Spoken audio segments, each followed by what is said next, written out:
taste of death, for dogs have compassed me. That's what he wanted. Yeah, dogs, man, yeah. The assembly of the wicked have enclosed me.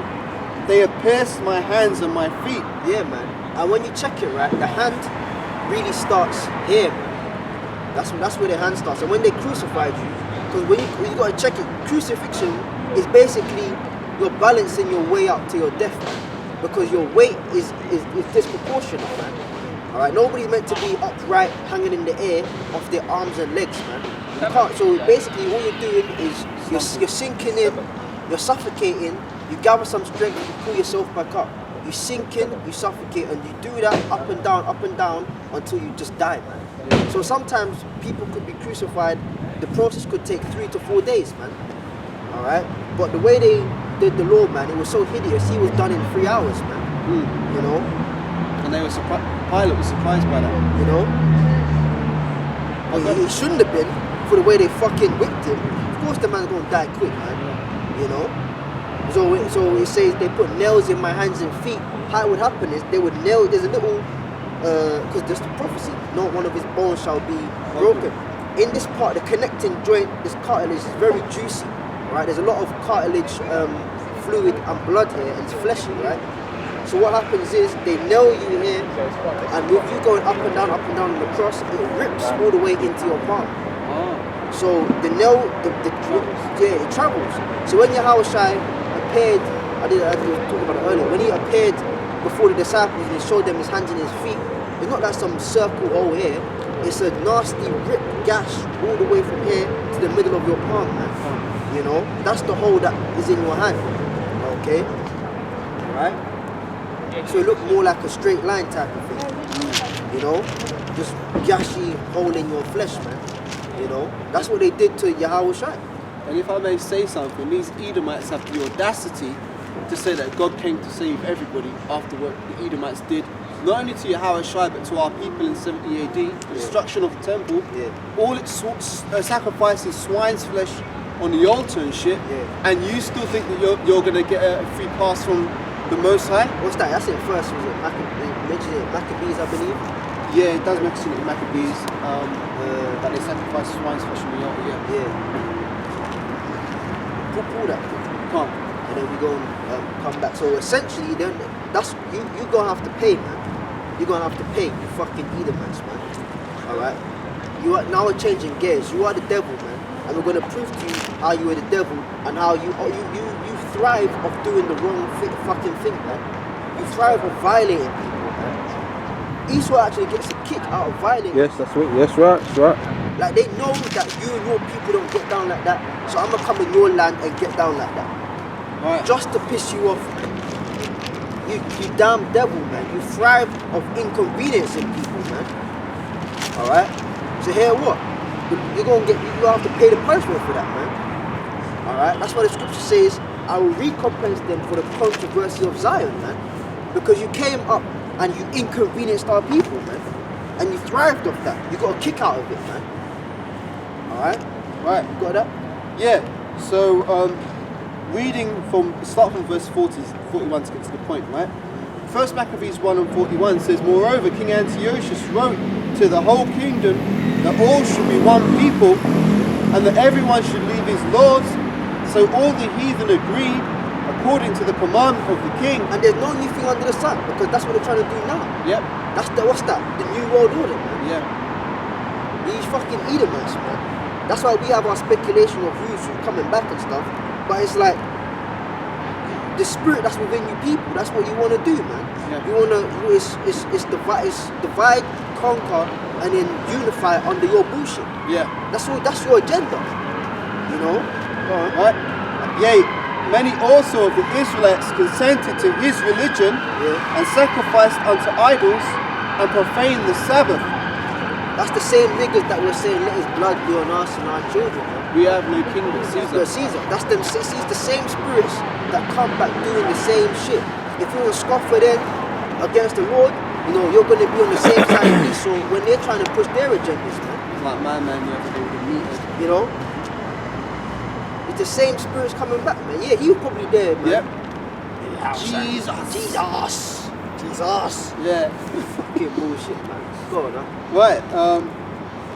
So it says, right, and they forbid burnt offerings and sacrifice and drink offerings in the temple, and that they should profane the Sabbaths and festival days, and pollute the sanctuary and the holy people, and set up altars and groves and chapels of idols, and sacrifice swine's flesh and unclean beasts. So they actually made it a thing. Now they would have, they didn't just do that off the back. Oh yeah, let's just, no. They knew it was our custom. Alright, they knew that there was certain things which were holy to us. Certain things we didn't eat, certain things we didn't even touch. You know, certain things you wouldn't even have the thought of bringing it into the temple. Yeah. You know, like touching pork or swine is just off. Yeah. But bring it into the temple, like that's unheard of. That's right. And if you touch a swine's carcass, even if you just touch it, that makes you unclean. You're unclean, man. Now, when they're dragging the pig in there, you know how pigs make noises like all that, them pigs like call them weird noises. They're dragging it in by a rope up to the altar. And I remember seeing one program years ago, back when I was watching TV, but the TV was on, and Gordon Ramsay was on there, and he was raising these pigs in his back garden. Then eventually he took them to get them slaughtered so he could make whatever you want to make out of them. And I remember when they were taking in pigs, they were showing how they done it. They took the pigs into the slaughterhouse, and then pigs were making the most horrendous noises, man. So when they were in the temple now, sacrificing swine's flesh on the altar, that was very satanic what they did, because Esau, everything he does, like for example, we do things on the right hand side in a righteous way. He does things on the left hand side in a demonic way. So that was a very demonic act. Him, you know, it wasn't just a light thing, taking a pig in there and sacrificing it on the altar. It wasn't a light thing, man. They defiled the temple. Yes. They defiled the temple, right? They can't use that no more, man. That's look what's on the side of it. Yeah. See, we've got all Jake on that bus, man. All Jake, yeah, get on the camera. Fucking demon. Yeah. How can you not see? Bye-bye. The agenda is to get you. Murders. You people on the side, the agenda is to fucking wipe you out, man. But I trusted the government. Why is it not a Moabite there? Yeah, bugging out. You know, why is it not a Moabite on there? Why is it not an Edomite on there? Exactly. You know? It's not, and they talk about black people, yeah? Let's get technical. It's not even a fucking Hamite, man. It's Jake, yeah. Man. Why not a Hamite then? Oh, they're black, quote unquote. Why not a fucking Ethiopian or someone like that, man? No, it's straight up Jake, man. Yep. They're trying to get you, man. You can't. How can you not see? It's an agenda, man. My people are led as a flock to the slaughter. As a sheep as lamb to the slaughter. You know. Crazy shit. So like, not to distract from your point there, because you was talking about read sacrifice of swine's flesh. Read that last couple verses again and keep going. Can't. Right, verse 46. First Maccabees 1:46. Right, and pollute my sanctuary and holy people, and set up altars and groves and chapels of idols, and sacrifice swine's flesh and unclean beasts. Yeah. And that they should. They set up idols, man. They brought idols into the temple, they brought idols into Jerusalem. Set up groves. And set up groves, man. That's where you get the whole church idea of the church building from. Man. You know, like with the wooden beams. All crossed over. Man. Yeah, so it looks like you're in a grove. You know? And that happened back in slavery as well. You know, when Jake wanted to go out into the woods at night time to have church services, they would go underneath the trees, man. You know, and they would set like campfires so that anyone else that was trying to come off the plantation, like the mainland plantation, to go out into a little further into the woods, they would be able to hear the singing and they'd see the campfire. Okay. But it was in the groves, man. You know? That architect, and who was it that ruled in the Dark Ages? Jake. That's what we were used to. We were used to worshipping it under the trees. So all these church buildings that you see, these old buildings, you know, Church of England and all that, who built it? It was our people, man. So we built what we were accustomed to, worshipping outside in the fucking forest, man. You know? That's why they got beams in there, man. The wooden chairs and all that, wooden flooring. It's all of that, man. You know? But They did that there as well, man. And the point is they brought idols in, man. So they totally defiled the temple, man. Yeah. That's not the first time they did that. Let me get another precept. Yeah, go on, man. And this is why you Edomites will pay. You see, we're talking about you are accountable, man. Alright? You think that you've gotten away with it and that it's all good, it's all cool. Nah, you're gonna have to pay. The Lord hasn't forgotten, man. You know, so bring you the former things, man. So you're gonna have to pay for everything you've done, man. Right? This is 1 Ezra chapter 4 from 43. Then said he unto the king, remember thy vow which thou hast vowed to build Jerusalem in the day when thou camest to thy kingdom, and to send away all the vessels which were taken away out of Jerusalem, which Cyrus set apart when he vowed to destroy Babylon, and to send them again thither. Here's the point. Thou also hast vowed to build up the temple which the Edomites burned when Judea was made desolate by the Chaldees. We'll go back to the bit about the vessels. Right. Right. We'll be down to that. And then he said unto the king, remember the vow, thy vow, Slacker, which thou hast vowed to build Jerusalem in the day when thou camest to thy kingdom, and to send away all the vessels which were taken out of Jerusalem. Yeah, what's the vessels? It's talking about the holy things of the temple. They took the menorah, alright? The menorahs, they took the cups, you know, they took the plate for the shewbread, you know. Yeah, them motherfuckers were drinking their drinks out of our vessels, man. Yeah, it's Belshazzar done that. Yeah. And the finger of the Lord came. The Lord came, man. And the finger of the Lord is what? The Lord penetrated that house where he was with a laser beam, man, and wrote on the wall.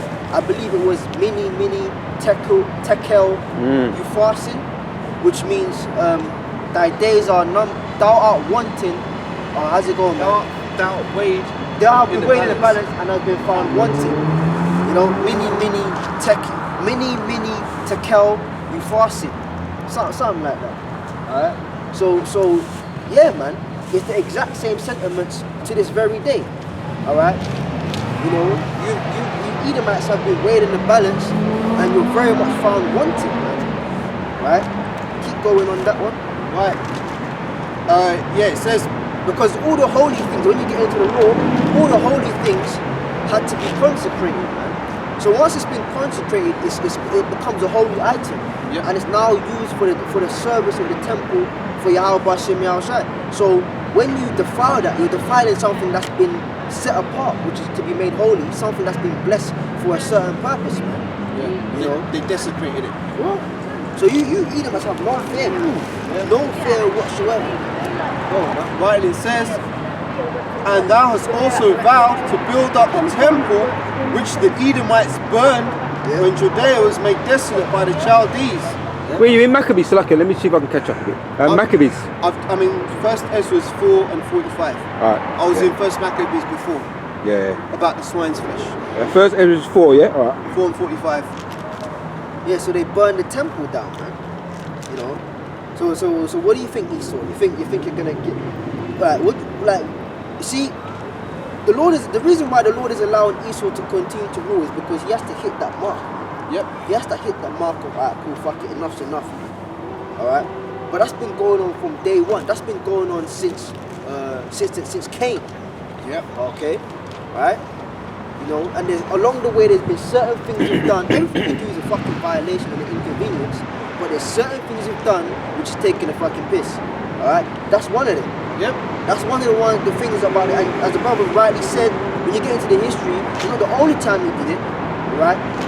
Alright? Also, what is it?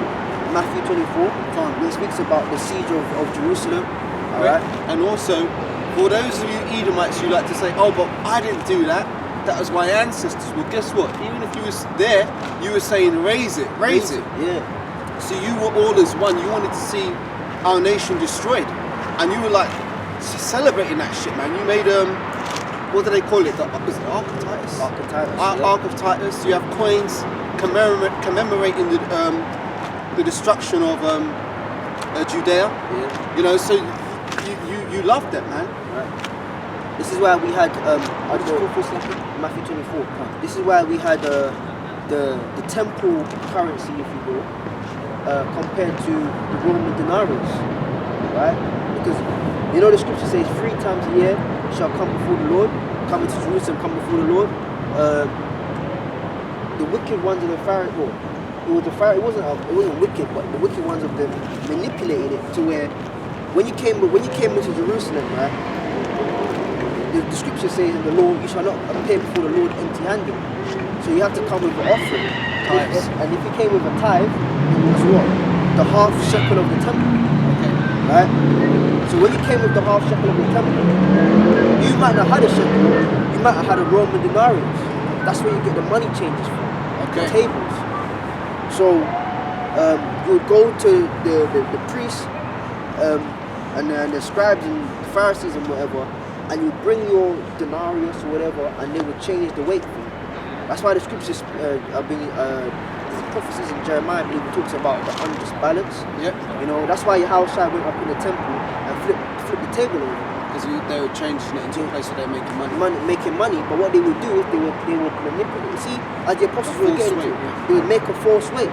Just like now, Esau, man, you know, the currency value weapon. They're rigging it so that they make more money. Yeah, it's not supposed to fluctuate like that. Like that, man. It's supposed to be a fixed weight. Fixed weight, but they rigged it so that the value of the half shekel for the temple valued more compared to the currency of the Roman denarius, which meant that they were just reaping their money. Yeah. Because you had Israelites, a part of various diasporas that were living all over the place. So when everyone came into Jerusalem for the 3 holy festivals to appear before Yahweh, they were making a killing, man. Yeah. So Yahushua, when he went up in the temple and he saw them thriving off that, he got mad, man. You know, that's the prophecy again, the zeal of that house have encompassing, man. Because he said, nah, man, what the fuck are these people doing, man?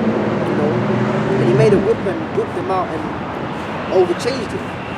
And as the apostles said, and I didn't know, when you get into law and you're in court and they say appear before the bench or the table, it goes back to the word bank. Yes. You know, so that's where you get the tables from. You know, the money. Or the money changes, man. You know, but read that last verse again, but sure. I was in Maccabees. Yeah. No, so Ezra said. Right, first Ezra 4 and 45 again. It says, thou hast also vowed to build the temple which the Edomites burned when Judea was made desolate by the Chaldees. No, keep going. And now, O Lord the King, that is that which I require and which I desire of thee, which is, and this is the princely liberality of proceeding from thyself, Salakia. I desire therefore that thou make good the vow. No, let's get the one in Maccabees where it says after he died and his friends ruled. Oh, and wickedness released him from earth. Because as I was saying earlier, right, is that even though you get mad at Esau for the wickedness he does, Esau's not really doing anything wrong. Like doing what he's made to do. You get mad at the result of what he does, Right. but he within himself, the intention of wickedness, the act of wickedness, the result of wickedness is what kind of peeves you off, man. You're like, now I've got to deal with this fucking shit. Yeah. But the actual intention and him going around being a little busybody wicked man on the earth, he's actually not doing anything wrong. He's actually doing the right thing. Yeah. Because he was made to be the wicked. That's right. You know? Now it's not possible, but if an Edomite started doing righteousness, you got to tell him off. if an Edomite started doing the right, like I said, you've got to put it out there. It's not possible. Yeah. It's not possible. Alright? Yeah? It's not possible at all. But, right, for the sake of explaining, right, if an Edomite started to do the right thing, you got to say, you're doing the wrong thing. Because he was made to be the wicked. If I may add to that though, that's a very good point, because that's usually how you try the Spirit, by the Spirit. So if you've seen Edomite and he's into doing righteousness, usually that shows that he's probably a Jake rather than an Edomite, because like I used to do this test even when I was like, before I knew the full truth, like, I noticed when I say certain things to Edomites, like about spiritual matters, they'd always look uncomfortable and they'd want to change the conversation. Like, I remember I used to know one girl years ago who I used to work with, and I was talking about God, and she's saying, "Oh, I don't believe in God." I said, "So why not?" "Oh, because my granddad died when I was very young, and if there was a God, why did my granddad have to die?" And I thought that's a very, because even Jake, right? Even if Jake don't go to church and stuff, usually they'll give credit to the higher power in some way, shape, or form. Even if they're running into Islam, they're still looking for a higher power. With Esau, they're like, they don't mention God at all. Yeah, and it's like, oh, so I said to us, what do you think happens when you die? "Oh, well, you know, that's just it, innit?" Like, there's no afterlife, no spiritual realm, no nothing. Back to you. Yeah, and that's a good point, because if the Edomites do the right thing, as you're saying, that's a good chance they're a Jake. I even have that, even at work now, there's a guy, right? He kind of go to lunch with, people, and he suss people out, right? He looks like a Jake and everything, but there's another woman there, right? She knows about the Israelite thing, and she always brings up the conversation of it. Is she a Jake? She's a Jake, right?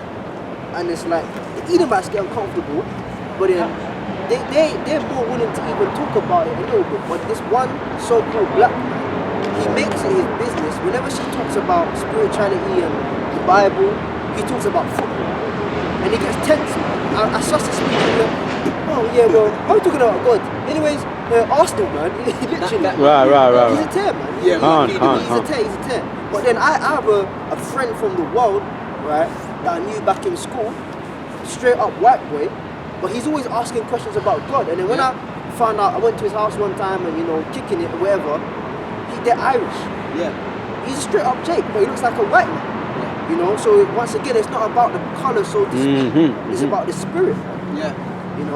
If I may add to that as well, not to give any credit to these churches, because these churches are wicked, but like, for example, sometimes you'd have a church and it's predominantly Jake in there, and you're going to get one sort of Edomite woman up in there, and she's singing and clapping like everybody else. And she got rivers. Yeah, most of them Edomites, when they're in church, all stiff. Like, I used to hate it back in the day. They used to have a program on Sundays called Songs of Praise. And they show these fucking dry ass Edomites sitting there, and they're like droning like zombies when they're singing. There's no salt, no flavour. But when you go to a Jake church, it's folly in there anyway. But they're singing and they've got spirit and they've got life, and I don't want to give credit to that stuff, but again, that's kind of how you see when the Edomite is a real Edomite, or if they're really a Jake. Let's be honest, man. A lot of Jake go to church just to dance, just to have fun, because you get a good dance in church, man. Give them credit. You get a good dance in church, man. But, and I mean, people go to church anyway just to get away from their reality anyway, Because reality is pretty harsh, so let me just go out to the church, enjoy myself. It's just like another club. Yeah. It's a club. It's a club, man. And the bishop's the DJ. Yeah. Right, so you want the full 4 Maccabees set crowns on their heads? Yeah, that one. Yeah. Right, so first Maccabees 1 and 7. So Alexander reigned 12 years, and then he died. I'll come in when I come in. Right. So Alexander reigned 12 years and then he died, and his servants bare rule everyone in his place. And after his death, till they all put crowns upon themselves, so did their sons after them many years, and evils were multiplied in the earth. When you expect righteousness, these are Edomites here that put crowns upon their head, and so did their sons, and it says evils were multiplied upon the earth. Alright? Hold Job 9 and 24. So, lucky, what precept was that? This is first Maccabees. Yeah, because I'm trying to catch up in the Bible. 1 and verse 7. Yeah, man. And now you're for Job 9 and 24. Job 9 and 24 is the earth is given into the hand. Yeah, Job 9:24. The earth is given into the hand of the wicked. He covereth the faces of the judges thereof. If not, where and who is he? Yeah, so there's been multiple times where the Lord has given the earth into the hand of the wicked. We're reading the account in Maccabees where his friends and then the friends' sons put crowns upon their head, and they say that evils were multiplied upon the earth.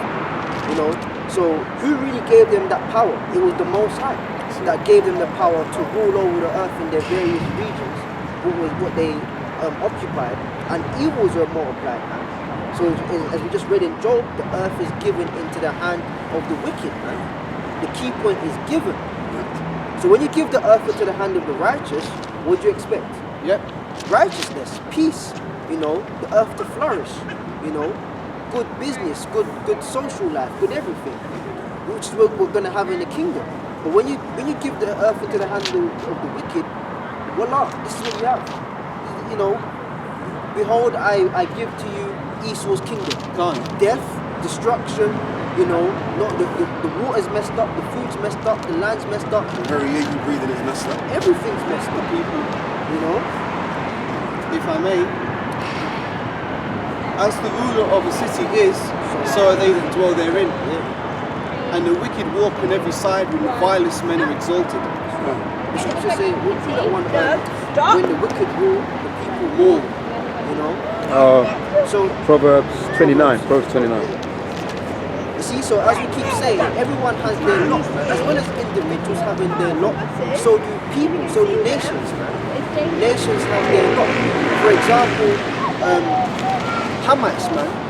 You know, one of their major lot is to be a taskmaster, man. You know, they were set as a taskmaster over us in Egypt, man. You know, okay, they had us in slavery for a period of time. You know, the lot of the nation of Esau is to be wicked, man. You know, so it's not an unnatural thing for him to do that. All right. Right. You talk about the carnal world, the natural world. Well, the carnal world which we're in right now is a natural existence because he's at the top, man. If we were in rulership and in our right mind and this is what we had, then it would be an unnatural world because it's the righteous bringing forth wickedness. Yeah. You see? You know? It wouldn't make sense. It wouldn't make sense. Like when, for example, when Solomon reigned, there was 40 years on of earth. peace, man. You know? Proverbs 29 and verse 2, when the righteous are in authority, the people rejoice, but when the wicked beareth rule, the people mourn. Yeah, so when the righteous are in authority, the people rejoice, man. And we're going to have that again in the kingdom, man. Because the scripture says, thy gates shall continually be open. This is because why? Now, not straight away, but after a period of time, the nations are going to realize that having the Israelites at the forefront, at the authority, is a good thing, man. Because they're going to remember the past, man. You know, it does say that in the book of Psalms that somewhere in Psalms, but it said something to the effect of nations are going to rejoice at Israel. And you know, like what you brothers is going into briefly on how you know, Esau was given the power to rule for a particular point in time. You know, you got this guy, and this is something that's been bothering me, man.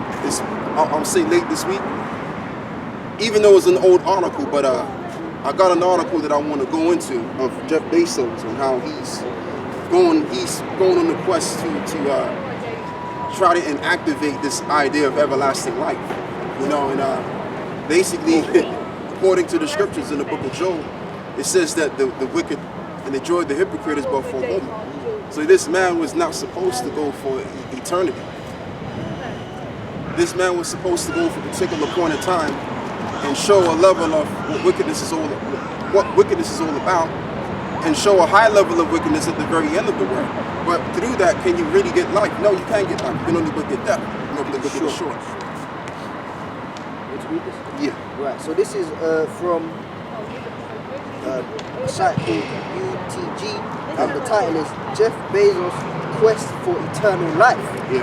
Jeff Bezos, the former CEO of Amazon, is reputedly the richest man in the world and can use his wealth to fund the... Well, he's not the richest man in the world. That's what they say.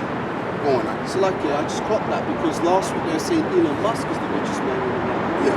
So they're like, we know they're not, but they're putting it out there like, oh, these men are actually running the show, and they're not. Back to you, Slacker. So it says, Jeff Bezos, the former CEO of Amazon, is reputedly the richest man in the world and can use his wealth to fund whatever project he has an interest in. It has been widely reported that having flown into space he is now funding a project that will look at reversing the aging process. Wow. To the quote, one headline, Jeff Bezos funds the quest for eternal life. Yeah, and what I'm going to say about this, right? Because see, these Edomites, because of their powerful position that they have and the financial power that they have, they actually think to believe that the finances that they have can actually buy the whole idea of everlasting life, at least one of them. But the only way you're going to get everlasting life, first and foremost, you got to go before the Messiah, Yahweh Shai. He's the one that's going to give you that. And he only gave himself to the Israelites. So those are the only sons which will have that. They're not going to have that everlasting life. All right? And I mean, you can't, like I said earlier, you can't get everlasting life dealing with the spiritual demon Satan, which is what they do. The spiritual demon Satan is just a spiritual opposed opposition of the Heavenly Father. So that's his job. That's his job. His job is just to simply, basically, make you go off, right, and recruit individuals to believe in him, which is what you have right now. You have people that's in these high positions that have been recruited to dominate the world based on him, pretty much. Okay? But they actually believe if they do everything that they can do on the left-hand side, then Satan will grant them this wish. And he can go on beyond and funding this idea of getting access to everlasting life. Something that the scriptures does not say, which is the book of life. The book of life tells us that the wicked will triumph only for a short period of time, and that sorcery and witchcraft is the ways of death. So how can an individual like this fund everlasting life? Like the saying goes, you can't buy money with everything, man. Money doesn't buy everything. Excuse me. Go on now. Right. It says, it seems that Bezos, who is 57 years old, has reflected on the fact that life on earth does not go on forever, but through significant investment in age reversal firm, he hopes to reverse the aging process and even seek immortality. And I mean, here it is, right? We've been on this earth for 5,000 years, right? And no one could actually do away with none of these levels with the technological power that they have, and even the finances that they have, even in this age. In the span of 5,000 years since we've been on this earth, they couldn't cure male baldness. They couldn't cure getting rid of gray hair. So how in the world can they get rid of age? You can't get rid of age, man. You can't get access to the idea of everlasting life because, like I said, because I was doing a sit down and I mentioned this, and I was really talking about Elon Musk on how he's on this quest, as well as he's on the quest for everlasting life. He's on the quest of getting people to go above and beyond out of space to Mars and shit.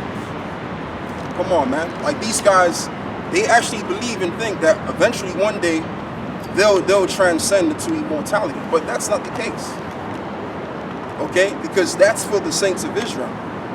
And the technology that they have is created by mere mortals such as themselves. We're all mere mortals right now. But everything that we create is for the mortals, man. Okay, so anything that's created by the mortals cannot allow us to transcend into immortality, man. The only thing that's going to allow us to transcend into immortality is the scriptures. And who was given the scriptures? The only people that was given the scriptures is the Israelites. So therefore, they're going to transcend into everlasting life because they've been given the book of life. Go on, brother. It says, if I could speak with Bezos, I would like to ask him what motivated him to invest in this firm. Right. What